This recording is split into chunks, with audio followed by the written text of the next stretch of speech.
Welcome back. Mark DeShepper here with Echo GPR Services. We're going to talk a little bit today about limitations of ground penetrating radar. We feel as a GPR service provider that not only should we be providing a high quality service, but also the education of our customers is paramount. And part of that is letting our customers know that while GPR is an extremely useful tool, it is not without its limitations. And that's what today's video is going to be about today.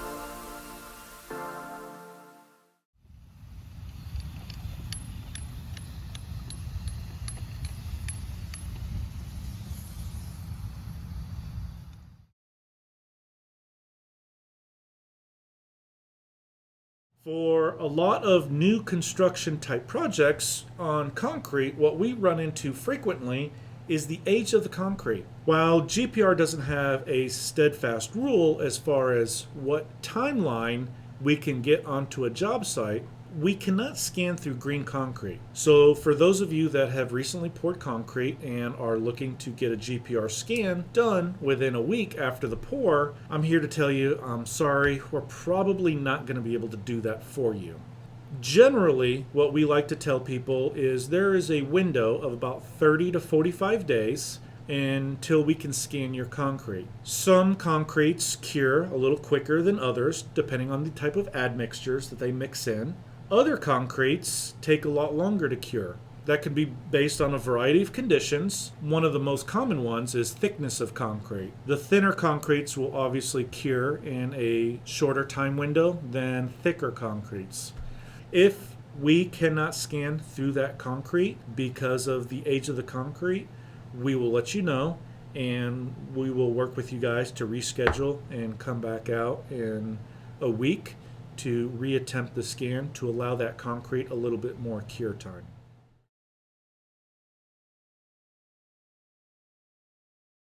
Also, with that moisture issue is utility locating. While we can do some types of utility locating, we don't like to be on a job site right after a rain to scan for utilities. The water content in your soils are going to be high enough that there's a lot of signal reflection and signal attenuation in which we can't scan nearly as deep. So when we go through these drier summer months, it's a lot easier for us to stay on schedule and get our projects accomplished on time because we don't have weather delays.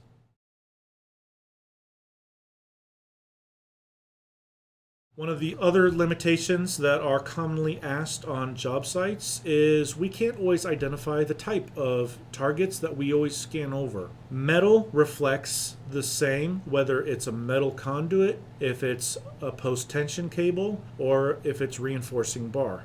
What our technicians are trained to look for are those pattern changes that we see in the radar signal and some of the institutional knowledge that is brought onto the job site that helps us identify what those targets are. We know with post-tension cables there is typically a change in elevation through the slab that radar can detect. Those changes in elevation help us identify the potential of it being a post-tension cable, but doesn't always guarantee. Same thing with metal conduits. When you look in a slab, all of your reinforcing bar is typically at the same elevation within the concrete. What our technicians look for is change in direction and elevation of those metal targets to help identify them as potential conduits.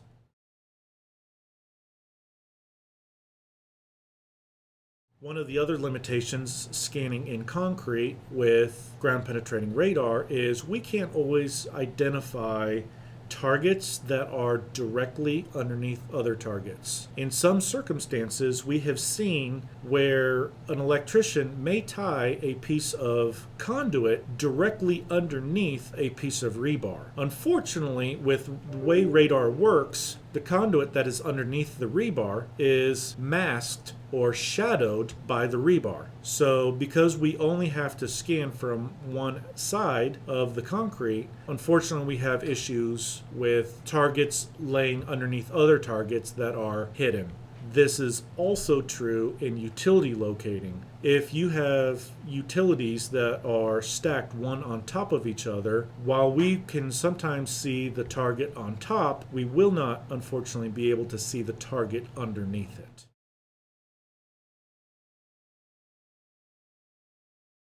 One of the common questions that we get asked frequently on a lot of job sites is, how deep can you scan? And that depends on, one, the type of antenna that we are using, and secondly, the either age of the concrete or the soils that we're scanning through.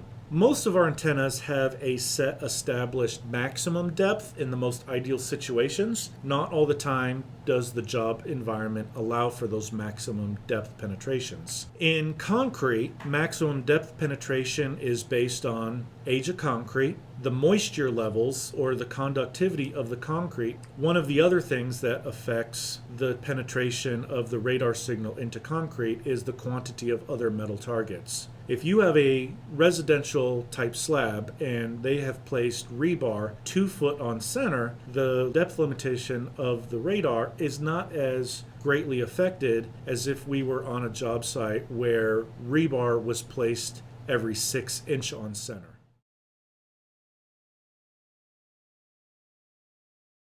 Another limitation that we see frequently in GPR scanning is, unfortunately, we cannot scan through foam. This limitation is typically seen predominantly in 2 main areas. One are penetrations on the roof. A lot of commercial buildings will have a waterproof layer with a layer of foam underneath that waterproofing layer on top of the concrete. We cannot scan through that foam, so we need one of 2 things available to us. Either the ability to scan from the underside or arranging with a roofer to cut the foam out of the roof and providing us access on top of the roof. The other application in which we see foam in concrete applications are in precast panels. A lot of tilt-up walls are built with foam in the middle, and depending on what we're trying to identify, there may be a need on precast panels for us to scan tilt-up walls from both sides of the concrete.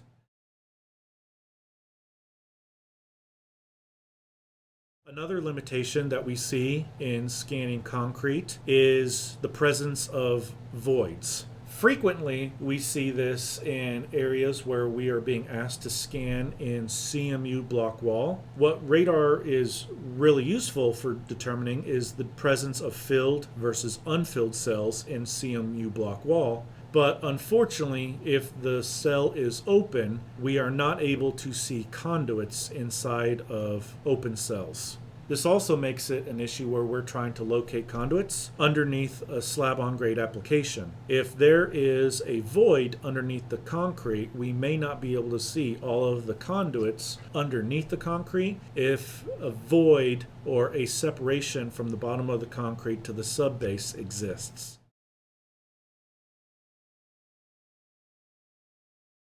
Another limitation with ground penetrating radar on the utility locating side is where we may have difficulty in actually being able to locate certain utilities. Because of the conductivity of our clay soils, some of our depth penetration is greatly affected. Another issue that we see is identifying certain utilities that have similar characteristics of the surrounding soils. One of the things that we might see is the use of clay tile pipe in our clay soils. In those type of applications, it is extremely difficult for GPR to be able to identify clay tile pipe in clay soils.